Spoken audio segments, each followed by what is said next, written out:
ഒരു സിനിമ ഒന്നിലും ഓടിയല്ലോ എന്നുള്ളതിന്റെ ഒരു സന്തോഷം ഇവിടെ പങ്കെടുക്കുന്നു മാത്രം. എന്റെ അച്ഛനല്ലേ ചിലപ്പോ ഞാൻ തോന്നിയേക്കാം.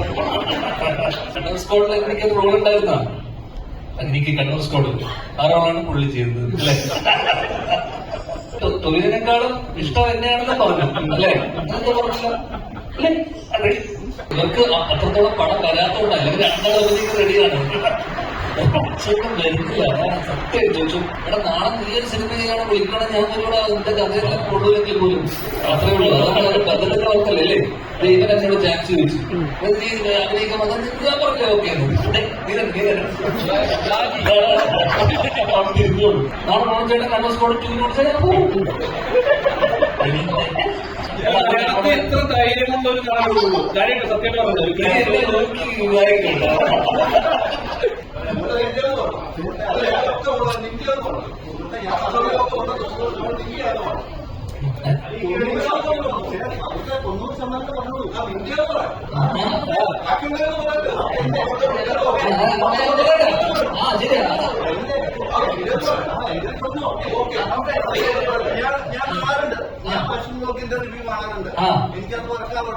അവരുടെ നമ്പർ പ്രതീക്ഷിച്ച് പോയവർക്ക് ചിലപ്പോ നിരാശയായിരിക്കും. കാരണം അതൊരു കോമഡി പടമല്ല. ഒരു പോയതിനു ശേഷം സെക്കൻഡ് ഹാഫൊക്കെ അത്യാവശ്യം ത്രില്ലർ സ്വഭാവമുള്ള അല്ലെങ്കിൽ ഇൻവെസ്റ്റിഗേറ്റീവ് സ്വഭാവമുള്ള സിനിമയാണ്.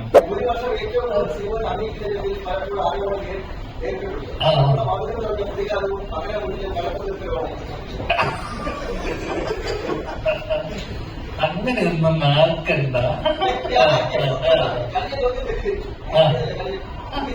അല്ല അങ്ങനെയൊന്നും അങ്ങനെ പറഞ്ഞ പ്രതികാരമൊന്നുമില്ല. കാരണം ഇതിനെ തുടർന്ന് സിനിമകൾ വരുമല്ലോ.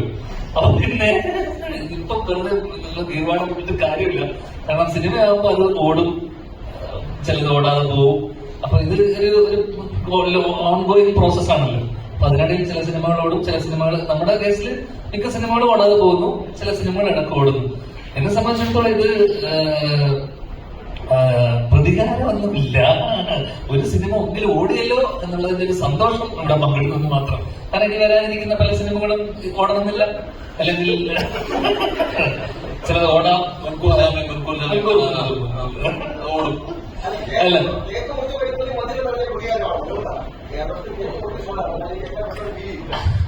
ചുമ്മാ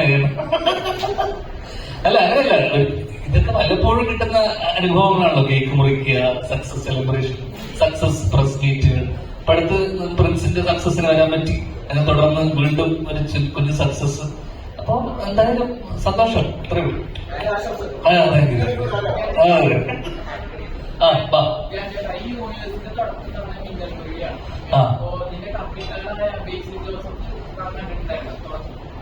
കണ്ടിട്ടുണ്ടോ ചേച്ചി? അറിയില്ല.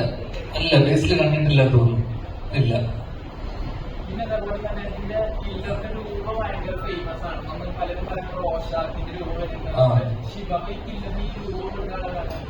അത് എന്നോടല്ല, നിങ്ങൾ പറയും.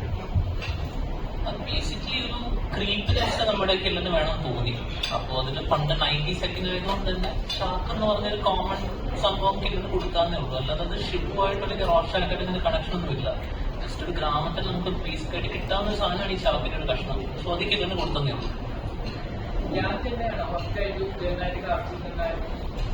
നമുക്ക് ആദ്യം ഇതിന്റെ സ്ക്രിപ്റ്റ് കുറച്ച് ഡിഫറെന്റ് ആയിരുന്നു. സോ ആദ്യം ഒരു സീനിയർ ആക്ടറിനൊക്കെ ആയിരുന്നു അപ്രോച്ച് ചെയ്തിരുന്നത്. പക്ഷെ ഫൈനലി സ്ക്രിപ്റ്റ് കുറെ ചേഞ്ചസ് വരുത്തിയപ്പോൾ ധ്യാനേട്ടൻ ടേബിൾ മേലായിട്ട് തോന്നി. ധ്യാനേട്ടനെ അപ്രോച്ച് ചെയ്തു, പുള്ളി ഓക്കെ പറഞ്ഞു.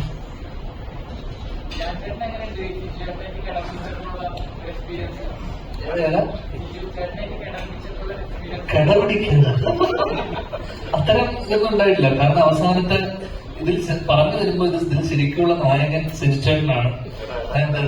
ഈ പേര് മാത്രമേ ഉജ്ജ്വലിക്കുന്നുള്ളൂ. കാരണം വെച്ച് കഴിഞ്ഞാൽ സാധാരണ ഈ കഥയുടെ നമ്മള് ട്രെയിലറിലൊക്കെ കണ്ടിട്ടുണ്ടാവും. നിങ്ങൾ ഈ ഇതിലെ കില്ലർ അല്ലെങ്കിൽ പറയുന്ന ചാക്ക് ധരിച്ചിട്ടുള്ള ആളെ അടിക്കുന്നതും ഒക്കെ സിരിച്ചേട്ടനാണ്. അടിക്കുന്നതും പിടിക്കുന്നതൊക്കെ സിരിച്ചേട്ടനാണ്. നമുക്കത് ട്രെയിലറിൽ കണ്ടാൽ മനസ്സിലാവും. സാധാരണ നായകനാണല്ലോ ശക്തി മാത്രമേ ഉള്ളൂ, ബുദ്ധി വേണ്ടത്. അല്ലല്ല, ശാരീരികമായിട്ട് എനിക്ക് നേരിടാനുള്ള ഇതില്ല, കായികമായിട്ട് ഒരാളെ നേരിടാനുള്ള ഇതില്ല. അതിനു വേണ്ടിയിട്ട് സിനിച്ചേട്ടൻ. അപ്പം സ്വാഭാവികമായിട്ടും നായകനാണ് വില്ലനെ പിടിക്കുന്നതും അതേ നായകൻ തന്നെയാണ് വില്ലനെ അടിച്ച് ഒതുക്കി കൊണ്ടുവരുന്നത്. അങ്ങനെ പറഞ്ഞു വരുമ്പോൾ സിനിച്ചേട്ടനാണ് ഇവിടുത്തെ നായകൻ അല്ലേ.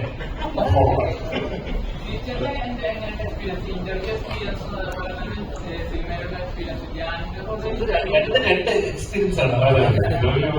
സിനിമ കഥാപാത്രമാണ്. ഞാനാണെങ്കിൽ ഇന്റർവ്യൂലൊക്കെ ഒരുപാട് പേര് പറയുന്നുണ്ട്, ഇന്റർവ്യൂല് തമാശകള് സിനിമയില് കിട്ടുന്നില്ല എന്നൊക്കെ പറയുന്നുണ്ട്. പക്ഷെ ഇന്റർവ്യൂ ഡിഫറെന്റ്, സിനിമയിലെ കഥാപാത്രം ഡിഫറെന്റ്. അപ്പൊ അവിടെ കാരണം ഇതിനിടയിൽ കുറെ പേര് ഇത് ഭയങ്കര കോമഡി പടമാണെന്ന് വിചാരിച്ചുള്ള കുറെ ആൾക്കാരുണ്ട്.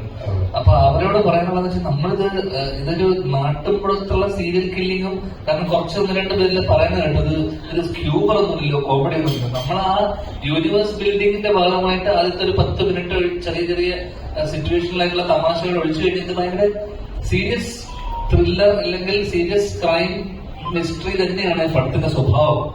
അതിൽ കുറച്ച് കാരിക്കേച്ചറൈസ് ആയിട്ടുള്ള ക്യാരക്ടേഴ്സ് വരുന്നുണ്ടെന്നേ ഉള്ളൂ. അപ്പം ഭയങ്കരമായിട്ടുള്ള കോമഡിയും ഇതൊന്നും പ്രതീക്ഷിച്ച് പോയവർക്ക് ചിലപ്പോൾ നിരാശയായിരിക്കും.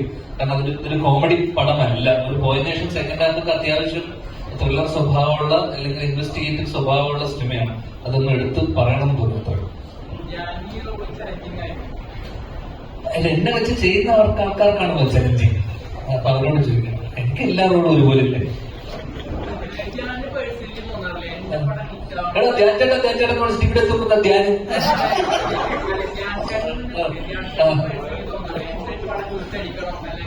ഏതാ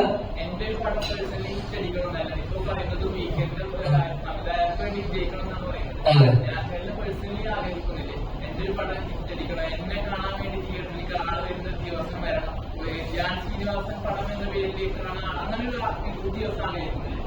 അങ്ങനെ അല്ലല്ല, നമ്മൾ ചോദിച്ചാൽ കറക്റ്റല്ലേ. അല്ല, എനിക്ക് അങ്ങനെ സത്യമായിട്ടും കാരണം ഇങ്ങനൊരു സിനിമ, ഒരു കഥ വരുമ്പോൾ അവര് വളരെ പാഷനേറ്റ് ആയിട്ട് അവര് മുസ്ലിം എന്നൊക്കെ പറഞ്ഞ് ഇൻസ്റ്റിറ്റ്യൂട്ടിൽ നിന്നൊക്കെ പാസ് ഔട്ടായി അവർ ആദ്യമായിട്ട് നമ്മുടെ അടുത്തൊരു കഥയായിട്ട് വരുന്ന സമയത്ത് നമ്മൾ കാണുന്നത് അവരുടെ ഒരു പാഷനും അല്ലെങ്കിൽ അവരുടെ കൂടെ നിൽക്കുക എന്നുള്ളതാണ് ആസ് ആക്ടർ. ഞാൻ പൊതുവെ ചെയ്യുന്നത് ഈ പറഞ്ഞ പോലെ ഡയറക്ടേഴ്സിന്റെ കൂടെ നിൽക്കുക, അവരുടെ ഒരു കൺവ്യൂഷനോടെ നിൽക്കുക. അപ്പൊ അവരുടെ ഈ എന്റെ സന്തോഷത്തിനപ്പുറം ഐ എം ഹാപ്പി ഫോർ ഈ 2 ഡയറക്ടേഴ്സ് അല്ലെങ്കിൽ പുതിയ നിയോജിച്ച അവർ പുതിയ ഡയറക്ടേഴ്സാണ്. അപ്പൊ നമ്മൾ കുറച്ച് വർഷമായിട്ട് ഇവിടെ സക്സസും പലപ്പോഴുള്ള സക്സസ് ആണെങ്കിൽ പോലും അതൊക്കെ നമ്മൾ കണ്ടുവരുന്നുണ്ടല്ലോ. അപ്പൊ അവിടെ പേഴ്സണലോട്ട് എനിക്ക് ഭയങ്കരമായിട്ട് ഈ വലിയൊരു സക്സസ് ഒന്നും ഞാൻ ആഗ്രഹിക്കുന്നില്ല. പ്രത്യേകിച്ച് അഭിനയത്തിന്റെ കാര്യത്തിൽ ഞാൻ മേബി സംവിധാനമൊക്കെ ചെയ്യുന്ന സിനിമയൊക്കെ വരുന്ന സമയത്ത് അതിലാണ് എനിക്ക് ലവ് ആക്ഷനൊക്കെ ചെയ്ത സമയത്തൊക്കെ എനിക്ക് ഫസ്റ്റ് ദിവസം പടാകുന്നതിന് മുന്നേ ടെൻഷനൊക്കെ ഉണ്ടായിരുന്നു. സ്വാഭാവികമായിട്ട് അഭിനയിക്കുന്ന സിനിമ വരുമ്പോൾ എനിക്ക് അങ്ങനത്തെ ടെൻഷനും കാര്യങ്ങളൊന്നും ഉണ്ടാവാറില്ല. അപ്പൊ ഇതൊക്കെ ഇതിന്റെ ഭാഗമല്ലേ. ഈ സക്സസ് ഈ പറയുന്ന പോലെ 2 ആഴ്ചക്കപ്പുറം ഈ സക്സസ് ഒന്നുമില്ല. അപ്പം പടം ഓടുക, ആത്യന്തികമായിട്ട് സിനിമ ഓടുക എന്നുള്ളതാണ് എല്ലാവരുടെയും ആവശ്യം. ഓടിയാൽ സന്തോഷം, ഓടിയില്ലെങ്കിൽ അടുത്തത് നോക്കാം എന്നുള്ളത് മാത്രമേ ഉള്ളൂ. പറഞ്ഞില്ല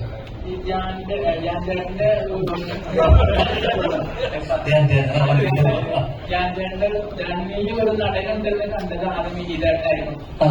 പ്രൂവ് ചെയ്തത് വർഷങ്ങൾക്ക് ശേഷം കണ്ടതാണ്.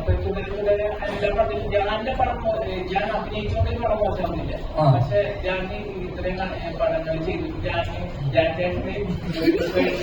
പടം ഒരു പടം എത്ര പടം ആക്ടിങ് ചെയ്തിട്ടു ഒരു ആക്ടിങ്ങിനോട് പാഷൻ തോന്നാൻ തന്നെ കാരണം. അല്ല, എനിക്ക് പണ്ട് മുതലേ ഞാൻ ആദ്യ സിനിമ തൊട്ടേ എനിക്ക് ആ പാഷൻ ഇല്ല. അപ്പൊ പിന്നെ അത് പെട്ടെന്ന് അങ്ങനെ ഒരു പാഷൻ വരാനൊരു സാധ്യത എനിക്ക് ആദ്യ സിനിമ തൊട്ടിട്ട് തന്നെ ഞാൻ സിനിമയില് അസിസ്റ്റന്റ് ഡയറക്ടറായിട്ടാണ് ഞാൻ തുടങ്ങിയതും. അപ്പൊ എനിക്ക് ഡയറക്ടർ ആവണം എന്നുള്ളത് തന്നെയായിരുന്നു ആഗ്രഹവും അതൊക്കെ. പിന്നെ തിര ചെയ്തു. തിര കഴിഞ്ഞതിന് ശേഷം 1 വർഷത്തെ ഗ്യാപ്പിന് ശേഷമാണ് കുഞ്ഞിരാമായണം ബേസിലിന്റെ സിനിമ ആയതുകൊണ്ട് ചെയ്തു. കപ്പിയാല് അജുവും നീരജും ഉള്ളതുകൊണ്ട് ചെയ്തു. ഒരേ മുഖം സൗഹൃദത്തിന്റെ പുറത്ത് ചെയ്തു.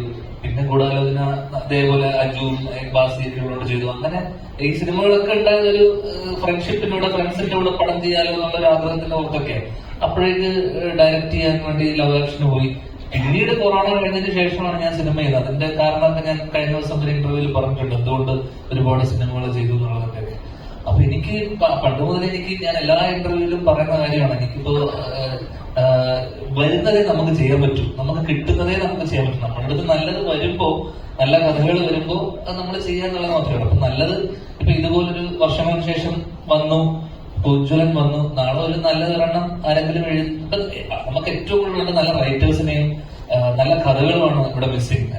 അപ്പം അത് നമ്മളിലോട്ട് എത്തുക എന്ന് പറയുന്നത് കാരണം അത് പല പല സ്റ്റേജസിലൂടെ കടന്നു പോയിട്ടിരിക്കും. ആദ്യം ചിലപ്പോ എനിക്ക് വരുന്ന കഥകൾ ഞാൻ സ്ഥലത്ത് പറഞ്ഞു, എനിക്ക് വരുന്ന കഥകളൊക്കെ ദുൽഖറിന് വേണ്ടി ആലോചിച്ച കഥകളൊക്കെയാണ് എനിക്ക് വേണ്ടി എത്തുന്നത്. ആദ്യം അവരാലോചിക്കുക ദുൽഖർ ചെയ്യാൻ വേണ്ടിയായിരിക്കും, പിന്നെ അത് താഴ്ത്തെത്തി ആരും ചെയ്യാതെ വരുമ്പോ നമ്മളിലേക്ക് എത്തും. നമുക്ക് പ്രത്യേകിച്ച് പ്ലാനൊന്നും ഇല്ലാത്തതുകൊണ്ട് നമ്മളത് ചെയ്യും. അപ്പോ അതിൽ പലരും നമുക്ക് പരിചയമുള്ള ആൾക്കാരായിരിക്കും, സുഹൃത്തുക്കളായിരിക്കും, നമ്മളോട് വർക്ക് ചെയ്തിട്ടുള്ള അസോസിയേറ്റുകളായിരിക്കും. അപ്പൊ അവരുടെ ഒരു ആദ്യ സിനിമ നടക്കട്ടെ എന്നുള്ള രീതിയിൽ അവർക്കത് വിജയിച്ചാലേ അവർക്ക് മുന്നോട്ടൊരു കരിയറുള്ളൂ. അപ്പൊ ഞാൻ സ്വാഭാവികം ചെയ്യണം എന്ന് പറഞ്ഞ് നമ്മളങ്ങനെ ചെയ്തു. പക്ഷെ ഈ സിനിമയിൽ അങ്ങനെ ആയിരുന്നില്ല. സ്വാഭാവികമായിട്ട് ഇത് വീക്കെൻഡ് അല്ലെങ്കിൽ ചേച്ചി സോഫിയ ചേച്ചിന്റെ ഒരു ബാനറിൽ ഒരു സിനിമ വരുമ്പോൾ അവര് സ്വാഭാവികമായിട്ടും അവരത് കേട്ട് ഇങ്ങനെ ഒരു സിനിമ, കാരണം ആദ്യമായിട്ടൊരു യൂണിവേഴ്സിറ്റിയിലൊരു സിനിമ വരുന്നു, അപ്പൊ അത് കേട്ട് അവർക്ക് അത്രയും കോൺഫിഡൻസ് ഉള്ളത് കൊണ്ടാണ് ചേച്ചി ഇത് പ്രൊഡ്യൂസ് ചെയ്യാൻ തീരുമാനിച്ചത്. അപ്പൊ അതിനുശേഷം ഇന്ദ്രനീലും ഇതും രാഹുൽ എന്റെ അടുത്ത് പറഞ്ഞ ചേട്ടൻ സാധാരണ അപ്രോച്ച് ചെയ്യുന്ന പോലെ അപ്രോച്ച് ചെയ്തത് ഇതിന്റെ കഥ കേട്ടേ പറ്റൂ എന്ന് പറഞ്ഞ് എന്നെ കുത്തിയിരുത്തിച്ച് രണ്ടുപേരും കഥ കേൾപ്പിച്ചു. അപ്പൊ അങ്ങനെ നമ്മൾ നിർബന്ധം പിടിച്ച് നമ്മുടെ അടുത്ത് വരുന്ന ആൾക്കാർ വളരെ കുറവാണ്. അല്ലെങ്കിൽ നമ്മൾ പലപ്പോഴും ലാസ്റ്റ് മിനിറ്റ് പോയിട്ട് പല സിനിമകളിലും ഏറ്റവും അവസാന നിമിഷമൊക്കെയാണ് നമ്മൾ പോയി ജോയിൻ ചെയ്യുന്നത്. പക്ഷെ ഇവര് ഞാൻ നിരന്തരമായി ഫോണിലൂടെ സിനിമ തുടങ്ങുന്നതിന് മുന്നേ ഒക്കെ ആയിട്ട് അപ്പൊ ഇവർ അത്രമാത്രം എന്നെ ഇൻവോൾവ് ചെയ്യിപ്പിച്ചു. അപ്പൊ അതുകൊണ്ട് തന്നെ അതിന്റെ റിസൾട്ട് എന്നോട് ഇന്ന് കഴിഞ്ഞ ദിവസം കണ്ട ആൾക്കാരൊക്കെ എടുത്തു പറഞ്ഞൊരു കാര്യം, ഞാൻ നന്നായി അഭിനയിച്ചു എന്നോട് കുറെ പേര് എന്നോട് വിളിച്ചു പറഞ്ഞു, നന്നായി ചെയ്തു, അല്ല നല്ല രസമുണ്ട് കാണാൻ സിനിമയില്. അതിന്റെ എല്ലാ ക്രെഡിറ്റും എന്റെ സംവിധായകർക്കുള്ളതാണ്. കാരണം അവരെന്നെ അത്രമാത്രം ട്രസ്റ്റ് ചെയ്തതിനപ്പുറം എന്നെ അതിന് മാത്രം ഇൻവോൾവ് ചെയ്യിപ്പിച്ചത് കൊണ്ടാണ് നമ്മൾക്ക് ആ ഇൻവോൾവ്മെന്റ് അല്ലെങ്കിൽ അവരുടെ ഒരു പാഷൻ അല്ലെങ്കിൽ കമ്മിറ്റ്മെന്റിന്റെ പുറത്താണ് നമുക്കിനി കൂടുതൽ ചെയ്യണം, ഇത് നന്നാക്കണം എന്നുള്ള ഒരു സാധനം. ഇത് പലപ്പോഴും നമ്മൾ പല സംവിധായകരുടെ കേസിലും കാണാത്തത് കൊണ്ട് ചില സിനിമകൾ, പിന്നെ അതിനുവേണ്ടി കഥ നന്നാവണം, സിനിമ നന്നാവണം, ഓവറോൾ നന്നാവണം. ഇത് എല്ലാ ക്രെഡിറ്റും നമ്മുടെ അഭിനയം അല്ലെങ്കിൽ നമ്മുടെ എല്ലാവരുടെയും തന്നെ എന്താ പറയുക നന്നായിട്ടുണ്ട് എന്ന് പറയുമ്പോൾ അതിന്റെ കാരണം ക്രെഡിറ്റ് മൊത്തം നമ്മുടെ സംവിധായകർക്ക് തന്നെയാണ്. യൂണിവേഴ്സിറ്റി കംപ്ലീറ്റ് ആവണമെങ്കിൽ എത്ര സിനിമ ചെയ്യാനുള്ള ഒരു പ്ലാൻ? നെക്സ്റ്റ് ജാമ്പിയാണ്. നിങ്ങളതിന്റെ പോസ്റ്റ് എൻട്രിപ്സ് കണ്ടു കാണുമല്ലോ ജാമ്പിയുടെ. ഇത് കണ്ടപ്പോ കണ്ടിരുന്നോ? അതാണ് നെക്സ്റ്റ്. അത് കഴിഞ്ഞിട്ട് ഒരു 2 ചുമതലയുണ്ട്. ടോട്ടൽ 5 ആവും. ഈ ജാനിലേക്ക് തന്നെ വരാനുള്ള കാരണം നേരത്തെ ഞാൻ ചോദിച്ചു, ജാനെ വെച്ച് ചലഞ്ചിങ് അല്ലേ ആയിരുന്നോ? ഇല്ല, ഞങ്ങൾ അങ്ങനെ വീക്കെൻഡ് ഇന്ന നടനെ വെച്ച് ചലഞ്ച് അങ്ങനെ ചിന്തിക്കില്ല. നമ്മളൊരു കഥ ഇഷ്ടപ്പെട്ട് മുമ്പോട്ട് പോകുമ്പോൾ നമുക്ക് ഇന്ന ആക്ടർ ഇതിനെ സൂട്ട് ആകും എന്ന് പറഞ്ഞാൽ നമ്മൾ അപ്രോച്ച് ചെയ്യുന്നത് അങ്ങനെയാണ്. അല്ല നമ്മൾ അതിനകത്ത് വേറെ ചിന്തിക്കാറില്ല. എന്താണ് ജാൻചേട്ടന്റെ കൂടെ എക്സ്പീരിയൻസ്? അത് മാത്രമല്ല, വീക്കെൻഡിൽ നടനപ്പുറം ഏറ്റവും കൂടുതൽ പുതുമുഖ സംവിധായകർക്ക് അവസരം കൊടുത്ത ബാനറും കൂടിയാണ്. മനസ്സിലായി? ഇപ്പം ആർഡിഎക്സ് ആയിക്കോട്ടെ, കൊണ്ടലായിക്കോട്ടെ, അതോടൊപ്പം തന്നെ നമുക്ക് പുതിയ സംവിധായകരും കൂടെ കിട്ടുകയാണ് മലയാള ഇൻഡസ്ട്രിയിൽ. അപ്പം ആ രീതിയിൽ ചേച്ചിയെ സംബന്ധിച്ചിടത്തോളം നമുക്കറിയില്ല, ഇത് പ്രൂവ് ചെയ്ത ആൾക്കാരല്ല പലപ്പോഴും, ഫസ്റ്റ് അറ്റംപ്റ്റ് ആണ് പലരുടെയും. അപ്പം അതുകൊണ്ട് ചേച്ചി എത്രമാത്രം ഇവര് ഒരു എന്താ പറയുക ആ ഒരു സബ്ജക്റ്റിൽ ഒരു കോൺഫിഡൻസിന്റെ പുറത്താണ് എനിക്ക് തോന്നിയിട്ടുള്ളത്. അവര് ആ ബ്ലൈൻഡ് ആയിട്ട് ഒരു ക്യാമ്പിൽ എടുക്കുന്നത്. അപ്പം അത് വലിയ കാര്യം തന്നെയാണ് തീർച്ചയായിട്ടും. പിന്നെ എല്ലാവരും ചോദിക്കുന്ന ചോദ്യം കണ്ടാൽ മിന്നൽമുരളിയും ഞാനും ഡിറ്റക്റ്റീവ് ഉജ്ജലുമായിട്ട് ഒരു കോമ്പിനേഷൻ ടീമുണ്ട്. അത് മിന്നൽമുരളി 2 അല്ലെങ്കിൽ ഡിറ്റക്റ്റീവ് ഉജ്ജലിന്റെ 2ാം ഭാഗം വരുമ്പോൾ 2ാമതൊന്നും നിൽക്കുമോ എന്നുള്ളൊരു ചോദ്യം വരുന്നു. നമ്മളിപ്പം വീക്കെൻഡ് സിനിമാറ്റിക് യൂണിവേഴ്സ് എന്ന് പറഞ്ഞിട്ട് നമ്മളത് ക്രിയേറ്റ് ചെയ്തു. അതിൽ ഫസ്റ്റ് സിനിമയാണ് മിന്നൽ മുരളി. സെക്കൻഡ് നമ്മളിപ്പം ഡിറ്റക്റ്റീവ് ഉജ്ജലൻ ചെയ്തു. അപ്പൊ ഇനി അടുത്ത 3 മൂവീസിലൂടെ പല ക്യാരക്ടേഴ്സ് വരുന്നുണ്ട്. ഇനി അത് കഴിഞ്ഞിട്ടൊരു മൂവിയിൽ ചിലപ്പോൾ ഇതിനകത്തുള്ള പല ക്യാരക്ടേഴ്സും ഒരുമിച്ച് വരുമായിരിക്കും. അത് നമ്മളത് ഫ്യൂച്ചറിലുള്ള കാര്യങ്ങളാണ്. നമ്മൾ അങ്ങനെയാണ് അതിന്റെ ഡിസ്കഷൻ. പ്ലാനിലുണ്ട് ഉണ്ട്.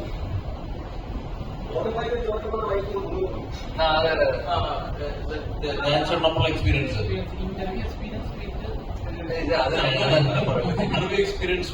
അങ്ങനെ പറയാം.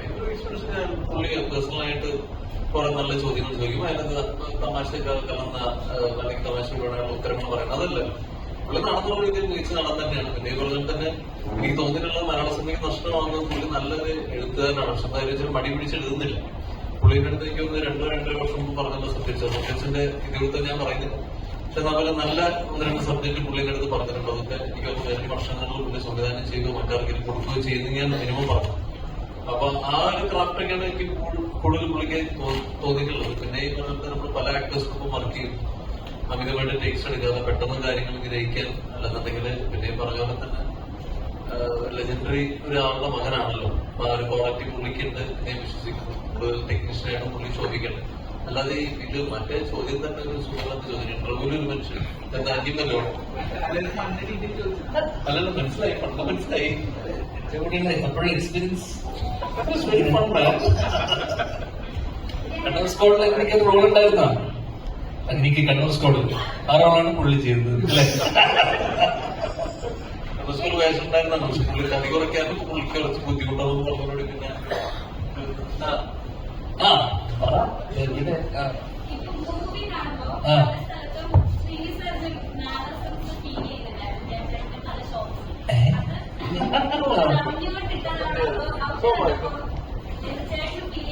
എന്റെ അച്ഛനല്ലേ ചിലപ്പോ തോന്നിയേക്കാം.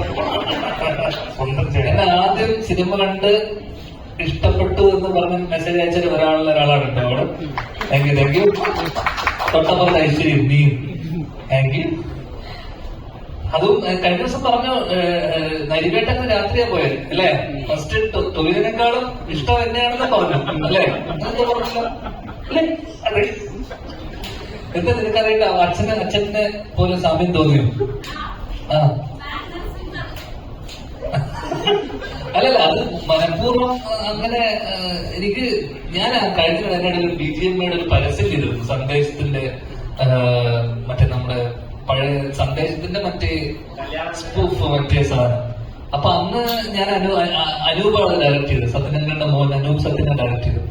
അപ്പൊ അനൂപ് എന്നോട് പറഞ്ഞു ഇങ്ങനെ സെയിം കാര്യം. സാധാരണ അച്ഛന്റെ മാനേഴ്സ് കൂടുതലും, അച്ഛന്റെ ചായ ഒക്കെ കൂടുതൽ ചേട്ടനാണ് കൂടുതലുള്ളത്. അപ്പൊ അനൂപ് എന്നോട് ചോദിച്ചു, ഇങ്ങനെ ചേട്ടൻ ചെയ്യുന്നതായിരിക്കില്ലേ കുറച്ചുകൂടെ കറക്റ്റ് ആയിട്ട് ചെയ്യാന്നുള്ള സമയം. പക്ഷെ അത് ചെയ്തു വന്നപ്പോ കണ്ടപ്പോ എന്നോട് സത്യനങ്ങളും അല്ലെങ്കിൽ കുറെ പേര് പറഞ്ഞു കുറച്ചുകൂടെ അതിന്റെ കുറച്ചുകൂടെ അച്ഛന്റെ കുറെ ശൈലിയൊക്കെ അതിനകത്ത് ഉണ്ടെന്ന്. അപ്പൊ എനിക്ക് ചില കാര്യത്തിനകത്ത് ഒക്കെ തോന്നി, ട്രെയിലറിലൊക്കെ ഉള്ള ആ ആടിപ്പ് എവിടെ ഉണ്ട് എന്നൊക്കെ ചോദിക്കുന്ന ചോദ്യം, അങ്ങനെ ചില സാധനം ഡയലോഗ് പറയുന്നതിനകത്തൊക്കെ എനിക്ക് കണ്ടപ്പോ 1-2 പേര് പറയുകയും ചെയ്തു. അതിനപ്പുറം കഴിഞ്ഞ ദിവസം എന്നോട് അമ്മ വന്നിട്ട് ചോദിച്ചു, അച്ഛനും ഇതിന്റെ ഒരു പടം ഇറങ്ങിയിട്ടുണ്ടെന്ന് അറിഞ്ഞു. എന്താ സിനിമയുടെ പേര്?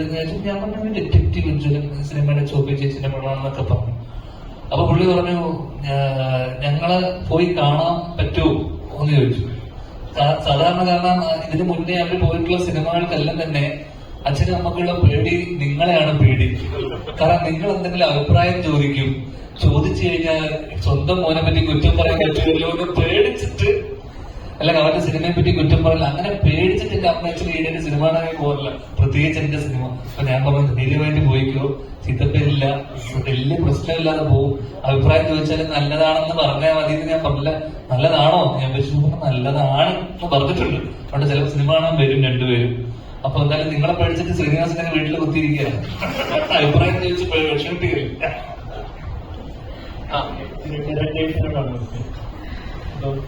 നിങ്ങളെ പോലെ തന്നെ ഇൻഡിപെൻഡന്റ് ആയിട്ട് സിനിമയിലേക്ക് വരണം, അല്ലെങ്കിൽ ആരെ വരണമെന്ന് ആയിരിക്കും ഒരുപാട് ആളുകൾ ഇഷ്ടപ്പെടുന്നുണ്ട്.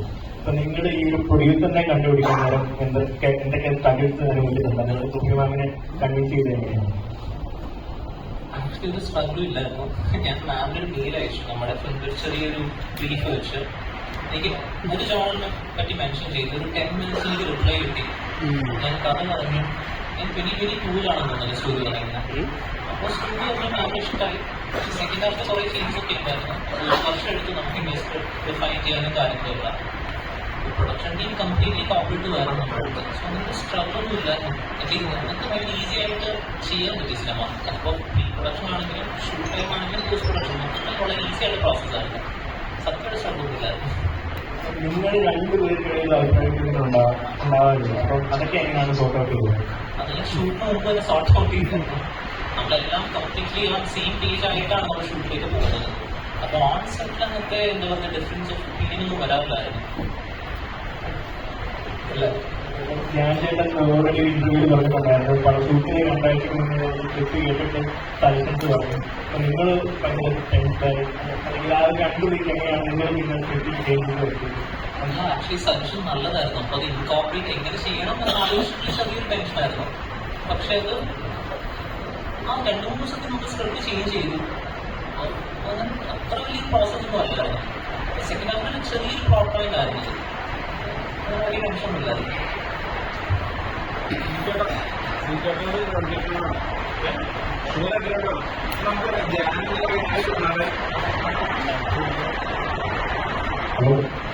ജാനെന്ന് പറയുന്ന നടൻ ഒരു വർഷം അഭിനയിക്കുന്ന സിനിമകളുടെ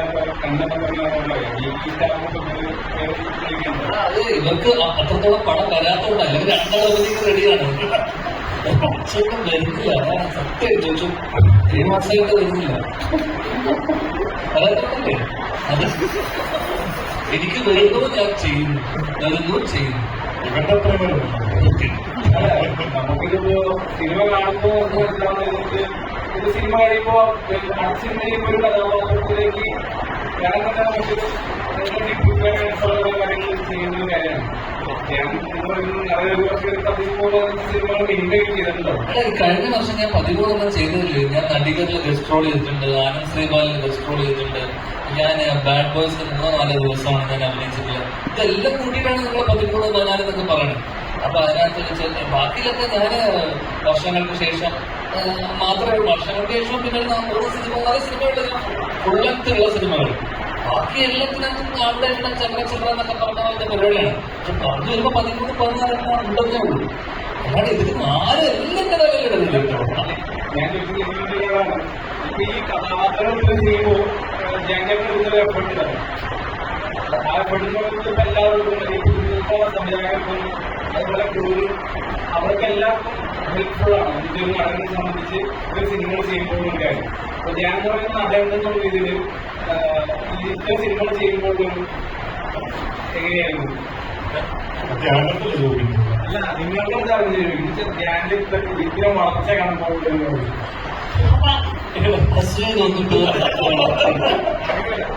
ഒരിക്കലും എനിക്ക് ചോദ്യം മനസ്സിലായില്ല. എന്താണ് ഇപ്പൊ ഞാൻ പറയുന്നത്, ഓരോ ആക്ടേഴ്സ് ഞാൻ എനിക്കൊരു വിഷയമുണ്ട്. ഞാൻ എങ്ങനെ പറഞ്ഞെങ്കിൽ ഞാൻ എന്താണ് ചെയ്യേണ്ടതെന്നുള്ള വിഷയം എനിക്കുണ്ട്. ഞാൻ ചെയ്യുന്ന സിനിമകൾ എങ്ങനെയായിരിക്കും, ഞാൻ ചെയ്ത കഥാപാത്രം ഞാൻ ഒരു വിഷൻ കണ്ടിട്ടുണ്ട്. ഞാനും എൻ്റെ വിഷൻ അദ്ദേഹം പറഞ്ഞല്ലോ എങ്ങനെയാണ് സിനിമകളുടെ അപ്രോച്ച് ചെയ്യുന്നത്, എങ്ങനെയാണെന്നുള്ളത് പറഞ്ഞു. ഓരോരുത്തർക്കും ഓരോ രീതികളാണ്. അല്ലെങ്കിൽ ഡിഫറെന്റ് ക്യാരക്ടേഴ്സ് ചെയ്യുമ്പോൾ മറ്റു കഥാപാത്രങ്ങൾ സാമ്യമാവുന്നതൊക്കെ ഉണ്ടാവും. ഞാൻ ശ്രമിക്കാറുണ്ട്. ഒരു വർഷം ഇത്തരം സിനിമ ചെയ്യുമ്പോൾ എന്നോട് ചോദിക്കുകയാണല്ലോ. ഇവിടെ നാളെ പുതിയൊരു സിനിമ ചെയ്യാൻ വിളിക്കണം, ഞാൻ ഒരുപാട് അതിന്റെ കഥയെല്ലാം കൊള്ളില്ലെങ്കിൽ പോലും അത്രേ ഉള്ളൂ. അതൊക്കെ പദ്ധതിയുടെ വർക്കല്ലേ. ഇവൻ എന്നോട് ചാൻസ് ചോദിച്ചു അഭിനയിക്കാൻ ഞാൻ പറഞ്ഞേ ഓക്കെ.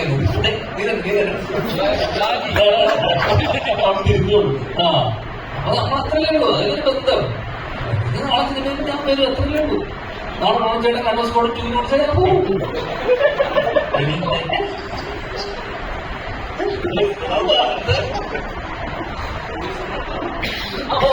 ultimately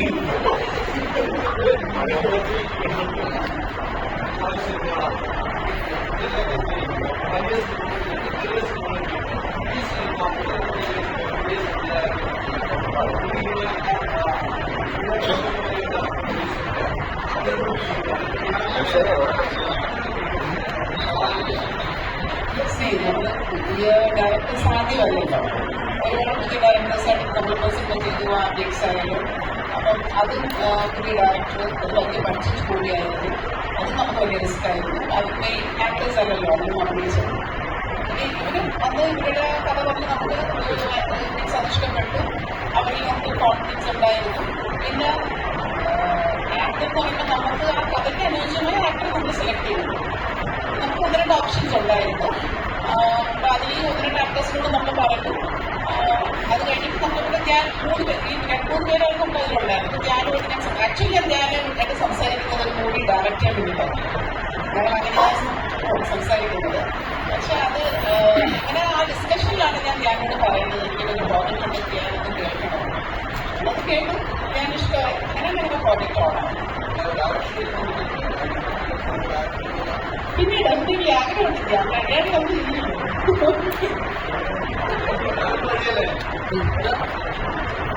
അത് ചാൻസ് ചോദിച്ചാൽ വരാൻ വേണമെങ്കിൽ നടക്കില്ലല്ലോ. നമ്മൾ ഒരുമിച്ച് അതിന് ഒരു പടം ഇതുവരെ ഓടിയിട്ടില്ല. ഒരു പടം ഇറങ്ങിയിട്ടില്ല, ഓടിയിട്ടില്ല പലരും. നമ്മുടെ ഫ്ലോപ്പാണ്. അതെ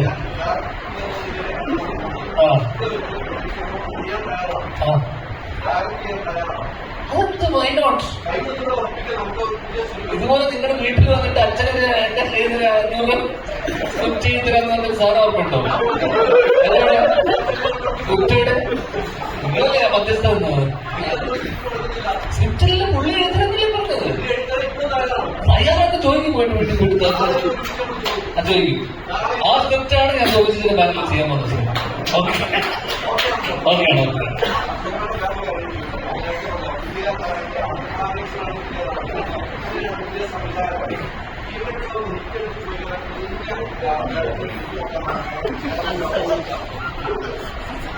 നമ്മളപ്പോഴത്തേക്ക് അടുത്ത പ്രോജക്റ്റിലോട്ട് പോവുമല്ലേ. അവര് വിളിച്ചാൽ സംസാരിക്കും, വിളിച്ചില്ലെങ്കിലും വിഷമമില്ല.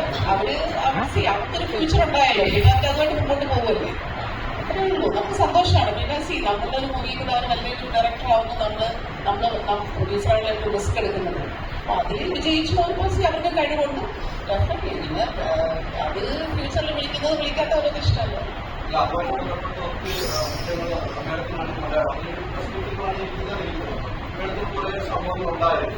അത് വല്ലാത്ത വിഷമത്തേക്ക് അല്ലെങ്കിൽ ഇടപെടലൊക്കെ ഉണ്ടാകും. പിന്നെ അവരെ സമീപിക്കണമെന്നോ അവരുമായിട്ട് കൈകോർത്ത് സിനിമ ചെയ്യണമെന്നുള്ള ആഗ്രഹം. ഇൻഡസ്ട്രിയിൽ എല്ലാ പിണക്കവും ടെമ്പററി ആണല്ലോ. നമ്മൾ ആരും പെർമനന്റ്ലി ഒന്നും കൊണ്ട് നടക്കില്ലല്ലോ. ചിലപ്പോൾ ഞാനും പിണങ്ങും വീണ്ടും സിനിമ ചെയ്യില്ലല്ലോ. അല്ല സിനിമ ചെയ്തതിനു ശേഷം പടങ്ങണ്ടേ? സൗണ്ട് ഇവിടെ ഒന്നും പെർമനന്റ് അല്ലല്ലോ. ആ സമയത്ത്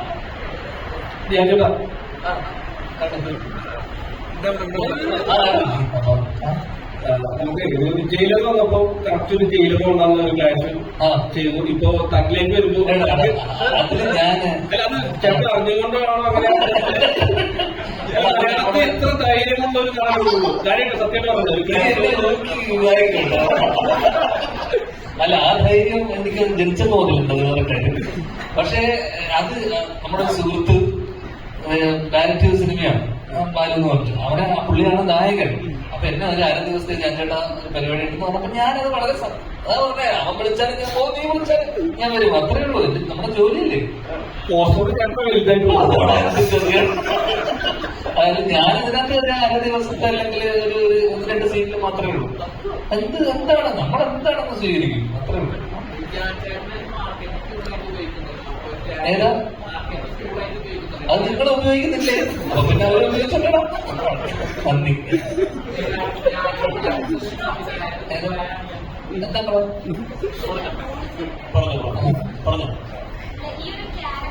അതല്ല ഒരു കാര്യം ചെയ്യണം. എയർക്രാഫ്റ്റിൽ ഇനി തലക്കുന്ന പ്രശ്നം കിട്ടിയില്ല. അതാണ് എയർക്രാഫ്റ്റിൽ എനിക്ക് പ്രശ്നം കിട്ടിയില്ല. മറ്റേ സ്റ്റൊമക്കിന്റെ സർജറി പറഞ്ഞു. നീ അങ്ങനെ എന്തോ ചോദ്യം ചോദിക്കാൻ സൃഷ്ടി കമ്മിറ്റി അവരൊക്കെ പറയുന്നേ പറഞ്ഞു.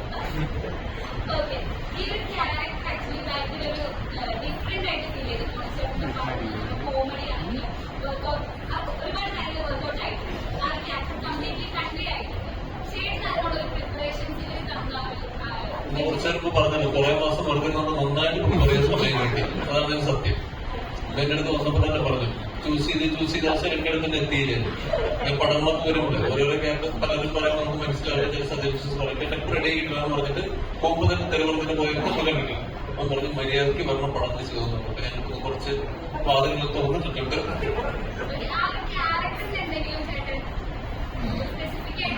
ഞാൻ ഇന്ദ്രദീപിന്റെ അടുത്ത് പടം തുടങ്ങുന്നതിന് തലേദിവസം പറഞ്ഞു മീശ പരിപാടി നമ്മുടെ സ്കോഡിന്റെ ആ ഒരു പരിപാടി ഞാൻ ഓൺലൈൻ പറയുന്നത് മീശ എടുക്കുന്ന പരിപാടി അവര് പറഞ്ഞാണോ ഞാൻ പറഞ്ഞാണെങ്കിൽ ഓർമ്മയില്ല.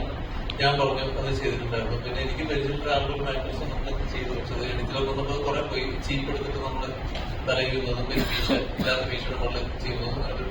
പിന്നെ അത് പിന്നെ ചില കാര്യങ്ങൾ നമ്മൾ ഓർക്കിലൂടെ പോകുന്ന സമയത്ത് വളരെ എന്റെ അനിയനെ പുറത്തുണ്ട് ഞാൻ പറഞ്ഞിട്ട് കുറച്ച് കുറക്കണം എന്നൊക്കെ പറഞ്ഞിട്ടുണ്ട്, നമ്മൾ കുറച്ചിട്ടുണ്ട്. ഞാൻ പറഞ്ഞത് ഇത് തിയേറ്ററിൽ വന്ന് കൂടുതലൊക്കെ നല്ലതല്ല, നമ്മൾ കൂടുതൽ കോയായിട്ട് പറഞ്ഞിരുന്നു. അങ്ങനെ ഒരു കാര്യങ്ങളുണ്ട്. പിന്നെ പുള്ളിയുടെ പടത്തിന്റെ ക്യാമറമാൻ നമ്മുടെ കണ്ണൂർ സ്കോഡിന്റെ ഡയറക്ടറായിരുന്നു. ഇവര് നമ്മൾ വളരെ സൗഹൃദങ്ങളുണ്ട്. അപ്പൊ പല കൊള്ളത്തിന്റെ ചെയ്തിട്ട് പോകുന്നു ഒന്നും പറഞ്ഞിട്ടില്ല, എന്നാലും നമുക്കറിയാം.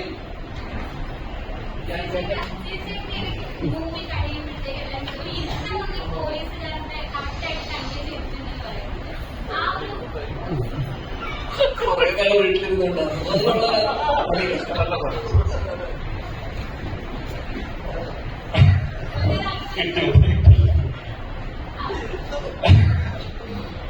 അല്ല ഞാൻ മൂന്നാമത്തെ പോലീസ് ക്യാരക്ടറാണ് ചെയ്യുന്നത്.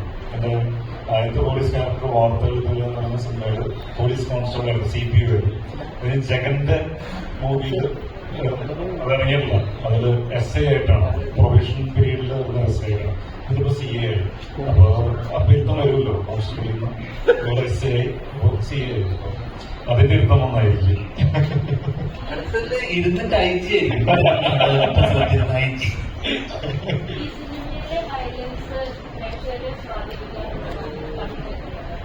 ആ സീസണൊക്കെ കഴിഞ്ഞ ആ ചോദ്യമൊക്കെ എവിടെയാ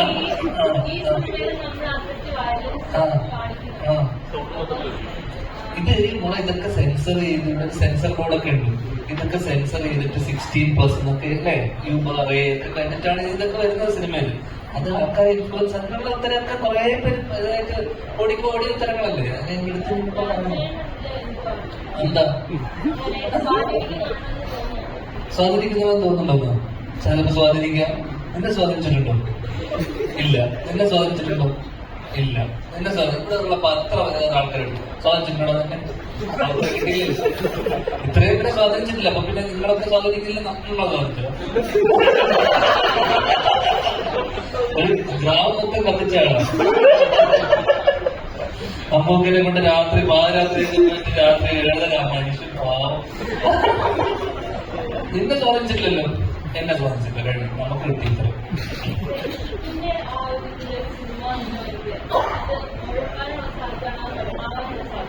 രണ്ടും ഉണ്ട്. ചിലപ്പോ നമുക്ക് ഉഴപ്പാം. പക്ഷെ ഇതൊക്കെ അൾട്ടിമേറ്റ്ലി ഇതിന്റെ ഡയറക്ടറിനെ ഡിപ്പെൻഡ് ചെയ്തിരിക്കും. ചിലപ്പോ നമ്മളിപ്പോ ഞാനും അജുവും അല്ലെങ്കിൽ മുലസീൻ ചേട്ടൻ അല്ലെങ്കിൽ നീം ചേട്ടനൊക്കെ സെറ്റ് ആണെങ്കിൽ ഉഴപ്പാനുള്ള സാധ്യത വളരെ വളരെ കൂടുതലാണ്. മനസ്സിലായില്ലേ? ഹൈ ചാൻസസ് ഓഫ് ഉഴപ്പിന് സാധ്യതയുണ്ട്. കാരണം എല്ലാത്തിനകത്ത് ഉഴപ്പ് ചിലപ്പോൾ നമുക്ക് കണ്ടത് വരാം. പക്ഷെ അവിടെ സംവിധായകനോട് നമുക്കൊരു ബഹുമാനവും ഒരു കടിഞ്ഞാൻ കൺട്രോൾ സംവിധായകൻ എന്തായാലും ഉണ്ടോ. അതെന്റെ ചേട്ടന്റെ സെറ്റിൽ പോയപ്പോഴും ഞാനുണ്ട്, ബേസിലുണ്ട്, അവിടെ നീരജുള്ള ദിവസമുണ്ട്. നമ്മള് ഭീകര ഉഴപ്പാണ് ബാക്കിയുള്ള സമയങ്ങളിലൊക്കെ തന്നെ. പക്ഷെ അവിടെ ഒരാൾ വന്നിട്ട് വിടാം എന്ന് പറഞ്ഞു കഴിഞ്ഞാൽ നമ്മൾ അച്ചടക്കത്തോടെ അവിടെ പോയി ഇരിക്കും. ഇപ്പൊ നീരജൻ ഞങ്ങൾ വർഷങ്ങൾക്ക് ശേഷം ചെയ്യുന്ന ദിവസം എന്നോട് പറഞ്ഞു ഇങ്ങനെ എത്ര മണിക്കാണല്ലോ ഷൂട്ട്. അപ്പോ ഞാൻ പറഞ്ഞു ഇവിടെ 6 മണിക്കൊക്കെ ഫസ്റ്റ് ഔട്ട് പോകും. 6 മണിക്ക് 6 മണിക്ക് പട്ടി എന്ന് പറഞ്ഞിട്ട് ഞാൻ 10 മണിക്കാൻ വരും. ഞാൻ നോക്കുമ്പോ 6:10 അപ്പോ അവിടെ അതുപോലെ ആളുണ്ടാവുമ്പോ കുറച്ച് അനുസരണയോടെ വരും. അപ്പൊ അവിടെ വലിയ ഇതൊന്നും കളിച്ചിട്ട് കാര്യമില്ല.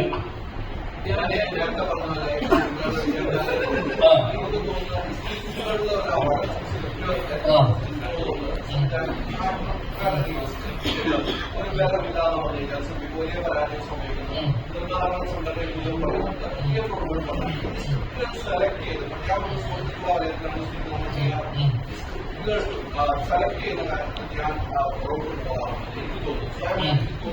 എനിക്ക്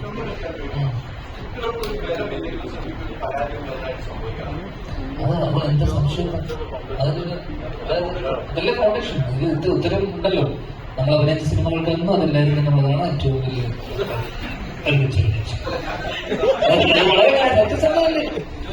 നമ്മുടെ ഒരു സിനിമയിൽ അഭിനയിച്ചു. എന്തിനാണ് നമ്മൾ ഒരുമിച്ച സിനിമ? നമ്മുടെ സൗഹൃദത്തിന്റെ പുറത്തല്ലേ. അവിടെ നമ്മൾ സ്ക്രിപ്റ്റ് ചോദിച്ചു, ആരെങ്കിലും ചോദിച്ചു, നിങ്ങളെ ചോദിച്ചോ, ഞാൻ ചോദിച്ചോ, സ്ക്രിപ്റ്റിന്റെ ഫലത്തിനെ കുറിച്ച് അന്വേഷിച്ചോ? ഇല്ല. ബന്ധങ്ങളുടെ പുറത്തല്ലേ നമ്മൾ പോകുന്നത്. അപ്പോഴും ആ സിനിമയൊക്കെ പ്രൊഡ്യൂസ് ചെയ്ത വലിയ വലിയ ബാനറുകളാണല്ലേ, അവരൊക്കെ അവരുടെ ഒരു വിശ്വാസം ഉണ്ടാവുമല്ലോ, അവരും അറിയാവുന്ന ആൾക്കാരാണല്ലോ. അപ്പൊ അവരുടെ ഒരു വിശ്വാസത്തിന്റെ പുറത്താണ് നമ്മൾ നിൽക്കുന്നത് അല്ലേ.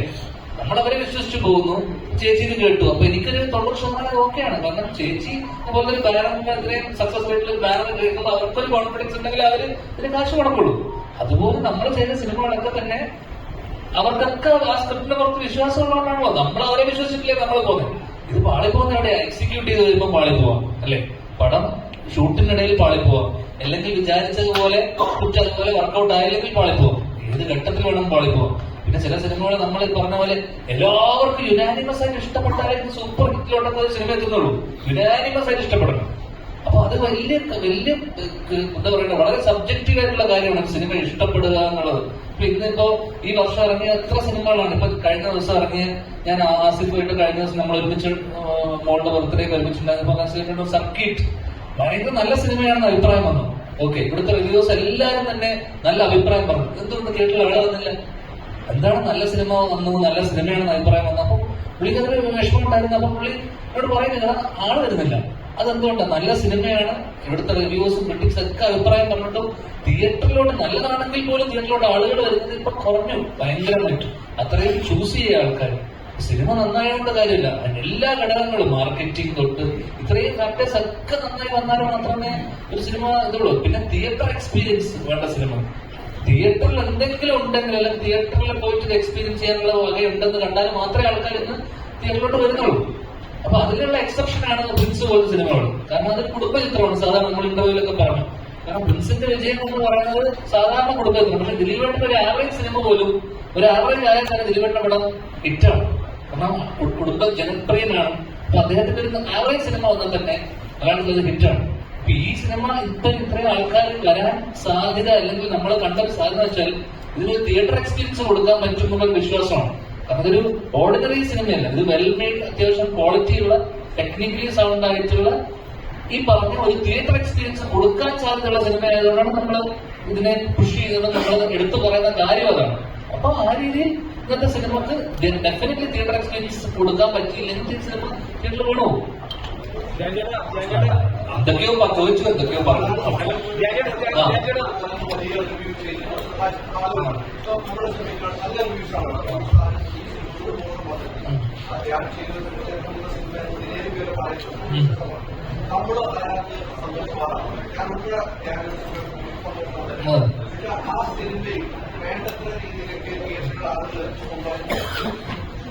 അതാ പറഞ്ഞത്, അതുകൊണ്ടാണല്ലോ നമ്മളിപ്പോ ഈ സക്സസ് മീറ്റും ഇതെല്ലാം ഇതിന്റെ മാർക്കറ്റിംഗിന്റെ ഭാഗമായിട്ടാണ് നമ്മൾ തിയേറ്ററിൽ ആൾക്കാരെ കൊണ്ടുവരാനും ആൾക്കാരെ അറിയിക്കാനും. പിന്നെ ഏറ്റവും വലിയ കാര്യം എന്ന് വെച്ച് കഴിഞ്ഞാൽ, ഇപ്പൊ ഇന്നിപ്പോ ഇവിടെ പലരും കണ്ടു, ഇതിലുള്ള എത്രയോ പേരിനോട് പറഞ്ഞു ചേട്ടാ കൊള്ളാമെന്ന് പറയുന്നു, ഇവരൊരു 10 പേരെടുത്ത് പോയി പറയുന്നു. ഈ പറയുന്ന വേർഡ് ഓഫ് മൗത്ത് തന്നെയാണ് ഒരു സിനിമയെന്ന് വിജയിപ്പിക്കുന്ന എനിക്ക് തോന്നുന്നു. ആൾക്കാർ 10 പേര് കണ്ട ആൾക്കാർ അടുത്ത 10 പേരെടുത്ത് പറയുമ്പോൾ അവര് പോയി കണ്ട് കാര്യമുള്ളൂ. കാരണം ഒരു പരിധി വരെ ഒന്നും ക്രിറ്റിക്സിനോ റിവ്യൂസിനോ അല്ലെങ്കിൽ എന്ത് നെഗറ്റീവ് റിവ്യൂസിനോ ഇൻഫ്ലുവൻസ് ചെയ്യാൻ പറ്റില്ല. ഒരു പരിധി കൂടുതൽ അത് ഞാൻ പറഞ്ഞത് ഭയങ്കര സബ്ജക്റ്റീവാണ്. എനിക്കൊരു സിനിമ ഇഷ്ടമായി എന്ന് വിചാരിച്ചിട്ട് നിങ്ങൾക്കത് ഇഷ്ടപ്പെടണമെന്നില്ല. എനിക്ക് ഇഷ്ടമാവുന്ന സിനിമ നിങ്ങൾക്ക് ഭയങ്കരമായിട്ട് ഇഷ്ടപ്പെടാം.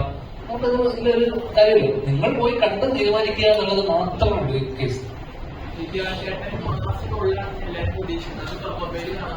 ഇല്ല, ഞാൻ അത് ദിലീപേട്ടൻ സിനിമയല്ലേ. ദിലീപേട്ടനായിട്ട് കഴിഞ്ഞിട്ട് ഞാനൊരു 10 ദിവസം അതൊക്കെ ഉള്ളൂ ആ സിനിമയിൽ. ആക്ച്വലി 7 സിനിമകളോളം അത് തീർച്ചയായിട്ടും ഒരു കൺട്രോൾ ചെയ്ത ഒരു സംഭവം തന്നെയല്ലേ. ഒരു പ്രൊഫസർ അടുത്ത ആഴ്ച വരുന്നുണ്ട് 6 സിനിമ. ഇത് ഞാനിങ്ങനെ പറയും, ഓരോരുത്തരുടെ ആഗ്രഹമാണല്ലോ മൂവി എടുക്കുക എന്നുള്ളത്. അതാണ് നമുക്ക് കൺട്രോൾ ചെയ്യാൻ പറ്റും. പ്രൊഡ്യൂസേഴ്സിന്റെ സൈറ്റിൽ നിന്നായാലും ഡിസ്ട്രിബ്യൂട്ടർ സൈറ്റിൽ നിന്നായാലും അത് ചിന്തിച്ച് തീരുമാനം എടുക്കാൻ പറ്റിയ സംഭവങ്ങളുണ്ട്. വലിയ പൈസ മുടക്കിയ സിനിമകളുടെ ഒക്കെ ഓഡിയൻസ് കേൾക്കുന്നില്ല, ക്യാഷായിട്ട് പറഞ്ഞിട്ടുണ്ട്. അപ്പൊ അതൊരു ഇഷ്യൂ തന്നെ അല്ലേ. ഇപ്പൊ എല്ലാരും ഇത് കണ്ടോണ്ടിരിക്കുകയാണ് ഇൻഡസ്ട്രിയിൽ ഇത് നടക്കുന്നത്. ഡെഫിനറ്റ്ലി എല്ലാവരും ഇത് ആലോചിക്കേണ്ട ഒരു കാര്യമാണത്. അല്ല, അതെന്താ വെച്ചാൽ ഇപ്പോൾ കഴിഞ്ഞ വർഷങ്ങളായിട്ട് കഴിഞ്ഞ കുറച്ച് ഇതായിട്ട് ഇപ്പം സമ്മർ ടൈമാണ്, ഏപ്രിൽ മെയ് അവധിക്കാലമാണ്. ഇപ്പൊ ജൂൺ കഴിഞ്ഞാൽ മഴ തുടങ്ങും, അല്ലെങ്കിൽ സ്കൂള് തുറക്കും. സ്കൂള് തുറന്നു കഴിഞ്ഞാൽ തിയേറ്ററിലോട്ട് ആൾക്കാർ, മൺസൂൺ തുടങ്ങി കഴിഞ്ഞാൽ ആൾക്കാർ വരില്ല. അപ്പൊ ഈ സമ്മറിലെ സംബന്ധിച്ച സീസണാണ് ഏറ്റവും കൂടുതൽ ആൾക്കാർ സിനിമ കാണാൻ വരുന്ന സമയം. അപ്പൊ സ്വാഭാവികമായിട്ടും ഈ പറഞ്ഞ സ്വാഭാവികമായിട്ടും എല്ലാ ആഴ്ചയും ഈ കഴിഞ്ഞ എല്ലാ ആഴ്ചയും തന്നെ 4 സിനിമകളുണ്ട്. കാരണം ഇതൊക്കെ തീരുമാനിക്കേണ്ടത് അതത് പ്രൊഡ്യൂസേഴ്സും അവരുമാണ് തീരുമാനം എടുക്കേണ്ടത്. ഇത് കൺട്രോൾ ചെയ്യാന്ന് പറയുന്നത് പ്രൊഡ്യൂസർ അസോസിയേഷന്റെ ബാധ്യതയല്ല ഇത് കൺട്രോൾ ചെയ്യുന്നത്. ആ ബാനറും ആ സിനിമയുടെ ബന്ധപ്പെട്ട ആൾക്കാരുമാണ് ഇത് തീരുമാനിച്ച് അവരുടെ സിനിമ ഞങ്ങൾക്ക് ഈ റിലീസ് വേണം, നമുക്ക് ഈ സമ്മർ കഴിഞ്ഞു പോയാൽ തിയേറ്ററിൽ ആള് കയറില്ല എന്നൊക്കെ അറിഞ്ഞിട്ടാണ് അവര് കൃത്യമായി പ്ലാൻ ചെയ്തിട്ടായിരിക്കും അവര് റിലീസ് ചെയ്യുന്നുണ്ടാവും. പിന്നെ എന്താണെന്ന് വെച്ചാൽ നമ്പർ ഓഫ് സിനിമകൾ എണ്ണം വളരെ കഴിഞ്ഞ കുറച്ച് വർഷത്തിനിടയിൽ ഒരുപാട് കൂടി. അത്രമാത്രം സിനിമകൾ ഈ വർഷത്തേക്ക് അത് കുറഞ്ഞു. പക്ഷെ കഴിഞ്ഞ വർഷം അതിന് മുന്നത്തെ വർഷം കോവിഡിന് ശേഷമൊക്കെ ആൾക്കാർ കാരണം എല്ലാവർക്കും ജോലി വേണ്ടേ, എല്ലാവർക്കും പണി വേണ്ടേ. കോവിഡിന് ശേഷമല്ലേ നമ്മൾ ഈ പറയുന്ന ഡിജിറ്റൽ മീഡിയ ഇതൊക്കെ വളർന്നത് എല്ലാത്തിനോടൊപ്പമല്ലേ. ഡിജിറ്റൽ വളർന്നു, ഓൺലൈൻ വന്നു, ഇതൊക്കെ ഈ വളർച്ചയൊക്കെ സംഭവിച്ചതാണ്. അപ്പൊ ആൾക്കാർക്ക് ജോലി വേണം, പുതിയ പുതിയ സിനിമകൾ സംഭവിക്കണം. അപ്പൊ അത്രമാത്രം കോവിഡിന് ശേഷം സിനിമകൾ പെരുകി എന്ന് വെച്ചാൽ എണ്ണം കൂടി. അപ്പൊ ഇതെല്ലാം അക്കോമഡേറ്റ് ചെയ്യാനുള്ള ഇതില്ല ഒരു വർഷത്തിനകത്ത്. അപ്പൊ സ്വാഭാവികമായിട്ട് എല്ലാ ആഴ്ചയും 3-4 റിലീസ് ഇതിന് ശേഷം വന്നു. അത്രയും അത് പിന്നെ കുറെ ഓൺലൈൻ പ്ലാറ്റ്ഫോംസ് വന്നു, OTT വന്നു, പാതി വഴിയിൽ നിന്നുപോയ കുറെ പ്ലാറ്റ്ഫോംസ് ഉണ്ട്, OTT റിലീസുകൾ വന്നു. അപ്പൊ ഈ ഡിമാൻഡും സപ്ലൈന്റെ മാറ്ററാണിത്. അപ്പൊ ഇപ്പോ ഈ പറഞ്ഞ 7 റിലീസും ഇതൊന്നും അസോസിയേഷൻ ഇതിനകത്ത് ഒന്നും ചെയ്യാനുള്ള ഇതില്ല. അതായത് അത് ബാനറിൽ നിന്ന് ഇത് ചെയ്യുന്നത് മാത്രമേ.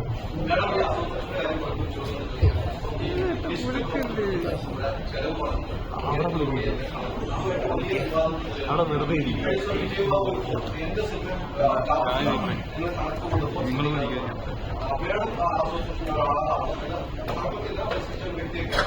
അത്തരം കണക്കുകൊണ്ട് സിനിമാ മേഖലയ്ക്ക് ഞാൻ സ്വയം പല പ്രദേശന്മാരും പല സ്വപ്നങ്ങളും ഇല്ലാതാവും, സ്വപ്നങ്ങൾ ഇല്ലാതാവും. അങ്ങനെ ഒരു പോലീസിനെ പിടിച്ചുകൊണ്ട് ആ സമയത്ത് ഇങ്ങനെ കണക്ക് പ്രശ്നക്കണക്ക് ലാഭത്തിലാണ് ഒരു സിനിമ ലാഭം ഇട്ടടിച്ച സിനിമകളുണ്ടാവും. ലോകമെമ്പാടുമായിട്ട് മലയാള സിനിമ അതിനിടയിലാണ് ഇങ്ങനെ കണക്കുകൾ കൊടുക്കുന്നത്. അത് കേരളത്തെ സംബന്ധിച്ചോ അത് ബുദ്ധിമുട്ടുണ്ടാവും. ഈ സിനിമ ഉൾപ്പെടെയാണ്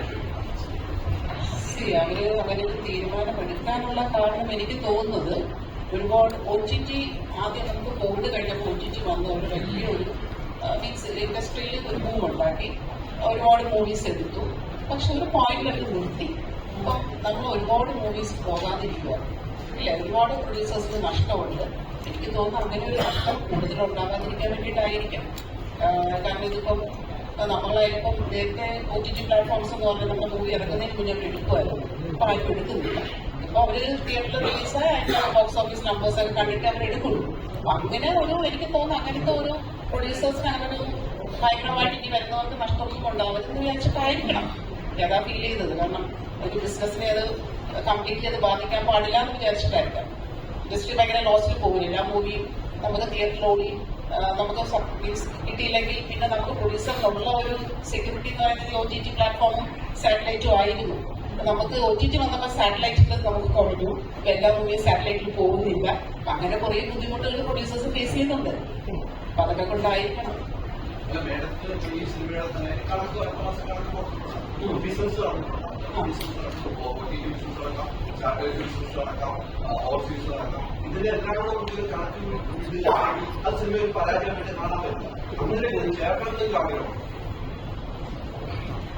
അതൊരു ഗ്രൂപ്പ് അസോസിയേഷൻ എടുക്കുന്ന ഒരു തീരുമാനമല്ല. ഇപ്പൊ നമ്മള് പേഴ്സണലി ഒന്നും നമുക്ക് അങ്ങനെ പബ്ലിക് എന്റെ തീരുമാനം ഇതാണ് എന്ന് എനിക്ക് പറയുന്നത് ശരിയാക്കില്ല. നമ്മൾ അവരുടെ കൂടെ നിൽക്കുക, അസോസിയേഷന്റെ കൂടെ സപ്പോർട്ട് ചെയ്യുക എന്നുള്ളതാണല്ലോ. എന്താ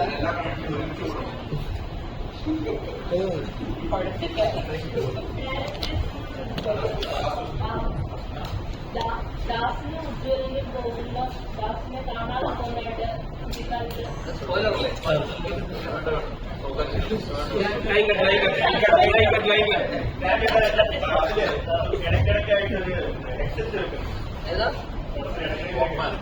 അതെന്റെ സ്വന്തം ഹെഡ്സെറ്റ് വീട്ടിൽ കൊണ്ടുവന്നിട്ട്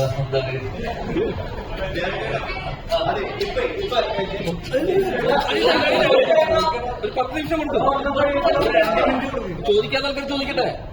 എന്തോ ചോദിക്കില്ല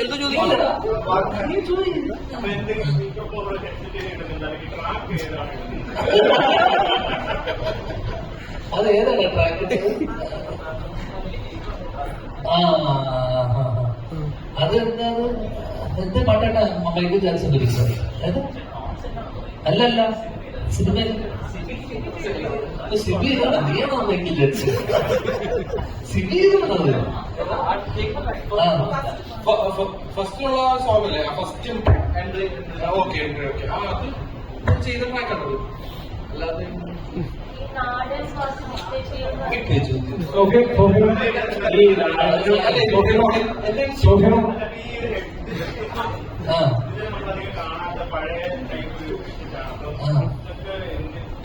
ഇതൊക്കെ എന്തിനാണല്ലോ അവര് പറഞ്ഞു ഞാൻ വെച്ചു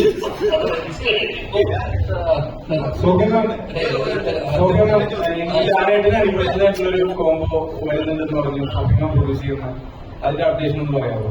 അതുണ്ടോ? ഞാൻ എവിടെയും ഇങ്ങനെ പറഞ്ഞിട്ടില്ല. നമ്മള് ആനിവേഴ്സറിയുടെ ഒരു പ്രോജക്റ്റ് ഉണ്ട്. എല്ലാവർക്കും ആഗ്രഹമാണല്ലോ അതിന് കാര്യമായിട്ടും ആരാണ് നമുക്ക് തീരുമാനിച്ചിട്ടില്ല. മാസപ്പോഴായിരിക്കും ഒന്നും തീരുമാനിച്ചിട്ടില്ല. പ്രോജക്റ്റ് ഉണ്ട് അത്ര ഇവിടെ ഇറങ്ങുന്ന എല്ലാ സിനിമകളിലെയും റിവ്യൂ അടിസ്ഥാനത്തിൽ നമ്മൾ നോക്കുകയാണെങ്കിൽ എല്ലാവരും നല്ല പോസിറ്റീവ് റിവ്യൂ പറഞ്ഞിട്ട് പോകുന്നു. എല്ലാവരും ഒരു നെഗറ്റീവ് ആ പടത്തിന്റെ കറക്റ്റീവ് റിവ്യൂ ഇപ്പൊ ഓൺലൈൻ മാധ്യമങ്ങൾ പറയാറില്ല. ആകെ ഒരു അത്യാവശ്യം 90% എങ്കിലും ഒരു സിനിമയുടെ റിവ്യൂ കറക്റ്റായിട്ട് തുടങ്ങി. പക്ഷെ പലരും ഈ പോസിറ്റീവ് റിവ്യൂ കണ്ടിട്ട് സിനിമ കാണാൻ പോയിട്ട് വളരെ വിഷമത്തോടെ ആ പടം വളരെ മോശമായിരുന്നു എന്ന് പറഞ്ഞ അനുഭവം എനിക്കുണ്ടായിട്ടുണ്ട്. ഈ ഒരു പടം ഇറങ്ങുമ്പോൾ അതിന്റെ കറക്റ്റ് റിവ്യൂ അല്ലെങ്കിൽ പ്രേക്ഷകരുടെ കറക്റ്റ് പൾസ് കഴിഞ്ഞ് ആ പടം ഒറ്റിട്ട് വേണം. അതിന്റെ ഫസ്റ്റ് എക്സാമ്പിളാണ് പൊന്മ എന്ന സിനിമ. പൊന്മ എന്ന സിനിമ ഇതേപോലെ എല്ലാ പടത്തിനും നല്ല റിവ്യൂ കൊടുത്തതിന് ശേഷം അങ്ങനെ വിചാരിച്ച് പലരും തിയേറ്ററിൽ പോയില്ല. ആ പടം അക്ഷരാർത്ഥത്തിൽ മലയാളത്തിൽ ഏറ്റവും ബെസ്റ്റ് മൂവീസ് വന്നത്. പലരുടെ എന്റെ അഭിപ്രായം അല്ല കുറെ എല്ലാ പടവും ഇഷ്ടപ്പെടുന്ന ഒരാളാണല്ലോ ഒരു പടം നമുക്കൊന്നുമില്ല.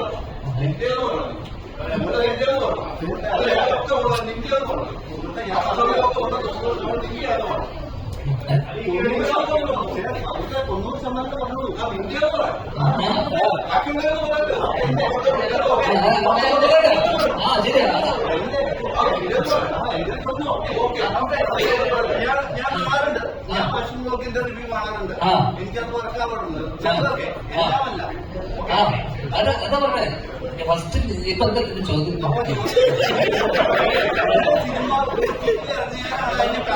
സിനിമ അറിയാൻ പറ്റുന്നുള്ളൂ. കാരണം അന്നേരമാണ് പ്രേക്ഷകരെല്ലാം കൂടുതൽ പേരും ആ സിനിമകൾ കണ്ടിട്ട് അതിന്റെ റിവ്യൂ നമുക്ക് ട്രോളായിട്ടും അതിന്റെ റെസ്പോൺസ് തരാറുണ്ട്. അതായത് ഒരു സിനിമ എന്താണ് കറക്റ്റ് റിവ്യൂ എല്ലാം പറയാറുള്ളതെന്നാണ് എന്റെ ചോദ്യം. ഒരു സിനിമ കറക്റ്റ് റിവ്യൂ ആരും കറക്റ്റ് പറയുന്നില്ല. അവരുടെ സെൻസിബിലിറ്റി വെച്ചിട്ട് അവർ പറയാൻ പറ്റുള്ളൂ. ഓരോരുത്തർക്കും ഒരു ബുദ്ധി ആലോചനയല്ലേ അത്. നീ ഇപ്പൊ എന്നോട് നീ എന്താ കറക്റ്റായിട്ട് റിവ്യൂ പറയുന്നത് വെച്ചാൽ നമുക്കൊരുത്തിനെ പിടിച്ച് അടിക്കാൻ പറ്റില്ല. നിന്റെ ചോദ്യം ഭയങ്കര അടിസ്ഥാനമാണ്. ഞാൻ പറഞ്ഞത് ഞാൻ നേരത്തെ അതിനാണ് പറഞ്ഞത് സിനിമ വളരെ സബ്ജക്റ്റീവായിട്ടുള്ള കാര്യമാണ്. നിനക്കിപ്പോ പൊന്മാൻ ഇഷ്ടപ്പെട്ടെന്ന് വെച്ചു, ഇവിടെയുള്ള എല്ലാവർക്കും പൊന്മാൻ ഇഷ്ടപ്പെടണമെന്നില്ല. നീ പറയണം പൊന്മാൻ ഗംഭീര സിനിമയാണെന്ന്. പക്ഷെ ഈ പൊന്മാൻ ഇഷ്ടപ്പെടാത്ത എത്രയോ പേരുണ്ടാവും നമുക്ക് ഉണ്ടാവും. അപ്പൊ അതാ പറഞ്ഞ അത്രയുള്ള റിവ്യൂന്റെ കേസിൽ സിമ്പിൾ അല്ലേ? റിവ്യൂന്റെ കേസ് നീ ഒരാളെ വിശ്വസിച്ചില്ലല്ലോ. റിവ്യൂ കണ്ടിട്ടാണ് നീ സിനിമക്ക് പോകണം. ചിലപ്പോ ആയിരിക്കും നിന്റെ കേസിലല്ല. അപ്പൊ പിന്നെ എത്രയുണ്ടോ അതിനുള്ള ഉത്തരം. അതുകൊണ്ട് നീ അവിടെ ചോദിക്കാം എന്തുകൊണ്ടാണ് റിവ്യൂസ് കറക്റ്റായിട്ട് എടുക്കുന്നത്. ഞാൻ റിവ്യൂ അല്ല, നാളെ ഞാൻ റിവ്യൂ അവിടെ അടിയുണ്ടാക്കും. അത്രയുള്ളൂ. റിവ്യൂ ഇതൊക്കെ അടിസ്ഥാനപരമായ റിവ്യൂ എന്തിനാന്ന് എനിക്കറിയാം. എന്തിനാ എല്ലാം നീ ചോദിച്ചെന്താ വെച്ചാൽ എന്താണ് ഇവരൊന്ന് കറക്റ്റ് പറയാത്തെന്നുള്ളതാണ് നമ്മളെ ചോദ്യം. പിന്നെ നമ്മൾ ഒ ടി ടിയുടെ കേസ് നീ ചോദിച്ചതിൽ ഒ ടി ടിയിൽ വരുമ്പോഴാണ് അത് കറക്റ്റായിട്ട് അറിയുന്നത്. അത് തെറ്റാ. കാരണം അറിയണം ചില സിനിമകൾ നമ്മൾ തിയേറ്ററിൽ എക്സ്പീരിയൻസ് ചെയ്ത് ചെയ്യണം. മനസ്സിലായില്ല. അപ്പൊ ഞാനൊരു സിനിമ ഇതേപോലെ സിനിമ തിയേറ്ററിൽ കണ്ടു. ഓക്കെ, എനിക്ക് ആ സിനിമ തിയേറ്ററിൽ കണ്ടില്ല. കാണാത്ത സിനിമ ഞാൻ ഒ ടി ടിയിൽ, അത് തിയേറ്ററിൽ സൂപ്പർ ഹിറ്റായ സിനിമയാണ്. ഓക്കെ, ആ സിനിമ കണ്ടിട്ട് പിന്നെ ഞാൻ ഒ ടി ടിയിൽ വരുമ്പോൾ കാണുന്ന സമയത്ത് ഞാൻ ഇതേപോലെ തന്നെ ഞാനൊരു ഡിസ്കഷനിൽ എനിക്കൊന്ന് അശ്വന്റെ അടുത്ത് അവരുടെ തന്നെ സംസാരിച്ചപ്പോൾ ഞാൻ ചോദിച്ചു ഇതെന്താണ്, ഇത് ഭയങ്കര അഭിപ്രായമുണ്ട് പക്ഷെ എനിക്ക് ഇഷ്ടപ്പെട്ടില്ല എന്ന് പറയുമ്പോ എനിക്കൊന്ന് അശ്വൻ തന്നെ പറഞ്ഞു ആരാ ഇത് റിവ്യൂർ തന്നെ. അവൻ പറഞ്ഞത് ഞാനത് തിയേറ്ററിൽ കാണണം. തിയേറ്ററിൽ ആ സൗണ്ട് അല്ലെങ്കിൽ ആ സൗണ്ടിന്റെ കൂടെയും അല്ലെങ്കിൽ ആ തിയേറ്ററിൽ നമുക്കത് ആ ഒരു ഇത് പരിപാടി വേറെ തന്നെയാണ്. അത് ചില സാധനങ്ങൾ അങ്ങനെ കണ്ടാലും മാത്രമേ നമുക്കത് ഫീൽ ചെയ്യാൻ പറ്റുള്ളൂ. ചിലപ്പോൾ ഒരു വലിയ മോബിന്റെ കൂടെ ഒരു മാസിന്റെ കൂടെ കാണുന്ന ചില സിനിമകൾ നമ്മൾ ഭയങ്കരമായിട്ട് ആസ്വദിക്കും, ചില തമാശ സിനിമകൾ, ചില ത്രില്ലർ. പക്ഷെ വീട്ടിൽ നമ്മൾ ഒറ്റയ്ക്ക് ഇരുന്ന് കാണുന്ന സമയത്ത് നമുക്കെല്ലാം ചിലപ്പോ പോസിറ്റീവ് നമുക്കെല്ലാം പാടിച്ചു മനസ്സിലാവും. നമ്മുടെ 2-3 ദിവസമൊക്കെ എടുത്തിട്ടില്ല പല സിനിമകൾ കാണുന്നത്. അപ്പൊ അതുകൊണ്ട് അതൊന്നും ഒന്നും പറയാനില്ല. ഇത് എന്തുകൊണ്ടാണ് അവൻ കറക്റ്റായിട്ട് റിവ്യൂ പറയാത്തത്? നമ്മൾ റിവ്യൂ നോക്കിയിട്ടാണോ? ചിലപ്പോൾ എത്രയോ ആൾക്കാർ റിവ്യൂ നോക്കി പോകുന്ന ആൾക്കാരൊക്കെ പോകുന്നവരെ പോട്ടെ, നീ അങ്ങനെ കൊണ്ട്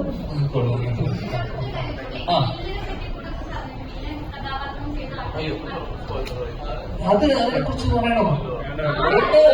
കൊടുക്കും അത് കൂടെ എന്താ അവന്റെ നമ്പർ ഞാൻ അയച്ചു തരാം.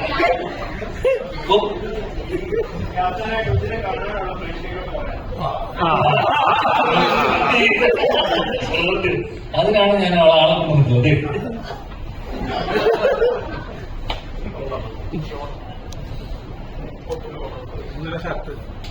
അതിനിടയിൽ നമുക്ക് ഏറ്റവും റിവ്യൂ, എല്ലാ റിവ്യൂയിലും യുനാനിമസ് ആയിട്ട് പറഞ്ഞൊരു കാര്യം സിബിയുടെ ബാക്ക്ഗ്രൗണ്ട് സ്കോർ മ്യൂസിക് ഗംഭീരമായിരുന്നു.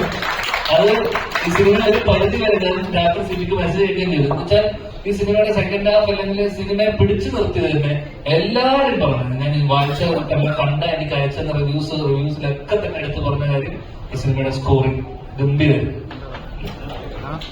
അവസാന വാക്ക് ഡോക്ടർ റോണി. ഇതിനെ കാണാൻ പ്രത്യേകിച്ച് കാരണമൊന്നും തേടേണ്ട ആവശ്യമില്ല.